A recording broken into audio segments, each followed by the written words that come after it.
What if everything you thought you understood about From just got flipped upside down again?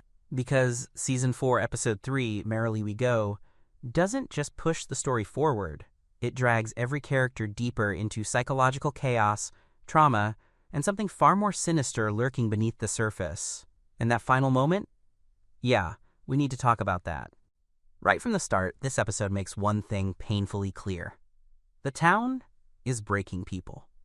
Not slowly, violently. Mentally. Emotionally. Everyone is unraveling, and the Matthews family? They're not even trying to solve the mystery together anymore. They've fractured, each chasing their own version of the truth, like the town itself is pulling them apart piece by piece. But the real emotional core here is Boyd, because while everyone else is spiraling, Boyd is drowning. The episode builds toward that devastating final scene, where he sits at Abby's grave talking, pleading, and searching for answers from someone who's no longer supposed to exist.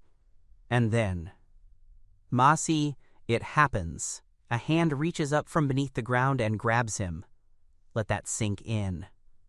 Is that Abby? A hallucination? Something else entirely using her image? Because if there's one rule this show keeps reinforcing, it's this. Nothing in this town is ever what it seems, and anything pretending to be familiar is probably the most dangerous thing of all. And Boyd's trauma? It's not just back, it's consuming him. This episode revisits one of the darkest moments in his past. The day he had to kill Abby after her mental breakdown led her to murder innocent people. That choice never left him. It just buried itself. Until now. And what makes this even more unsettling is how he projects that same fear onto Acosta. Acosta is basically walking the same path Abby did. Desperate. Unstable. Obsessed with escape. Boyd sees it. He knows where it leads. That's why he pulls her into his investigation. Digging through old storage, searching for answers he might have missed. But here's the scary part. What if he's not trying to save her? What if he's trying to prepare himself to make that same impossible choice again? Meanwhile, the rest of the town isn't doing much better. Jim's death hangs over everything like a storm cloud that refuses to pass. That funeral scene? Absolutely haunting.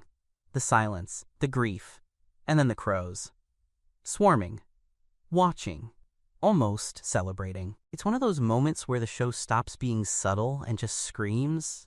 Something is deeply fundamentally wrong here, and then there's the bigger threat, the one slowly moving its pieces across the board. The man in yellow. Or, should we say, Sophie. Because this entity isn't just killing anymore, it's infiltrating, blending in, manipulating from the inside. And that's way more terrifying than anything we've seen before. It's not about brute force anymore, it's about psychological warfare. Divide the town, break their trust, let them destroy themselves. We've already seen glimpses of that with Julie. Her storyline takes a fascinating turn as she tries to understand Ethan's Storywalker theory. With Randall's help, she tracks down the books tied to it. But even that feels dangerous. Because every answer in this town comes with a cost. And Randall? He might not make it out of that collapsed house alive. Speaking of Ethan, his journey might sound innocent on the surface, searching for the Lake of Tears, following what he believes is a message from his father. But in this show, innocence is never safe. Kids don't just stumble into answers here. They stumble into nightmares. And Tabitha? She's completely losing grip. Her desperation has reached a terrifying point where she's willing to sacrifice herself just to find a way out. But instead of answers, she gets something worse. A warning. The boy in white, except not quite the same, tells her she's running out of time. Running out of time for what? Escape? Survival? Or something much darker? And just when you think things couldn't get more intense, the episode brings everyone crashing back together, literally and emotionally. Their paths collide, and it all leads to Victor. Terrified, broken, reduced to a childlike state of fear. Because he saw something. The yellow suit. Just lying there in the forest. And if you know Victor's past, you know what that means. He's seen this before. He's lived through a massacre. He knows exactly what follows. And that fear? It's not paranoia. It's memory. Which raises the biggest question of all. Is history about to repeat itself?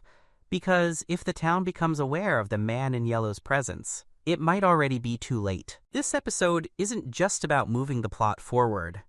It's about setting the stage for something catastrophic. Every character is being pushed to their limit. Every storyline is tightening like a noose. And whatever comes next, it's gonna hit hard.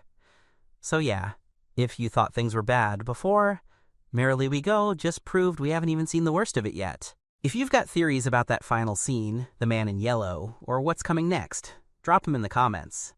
And if you're loving deep dives like this, make sure you subscribe, because trust me, we're just getting started.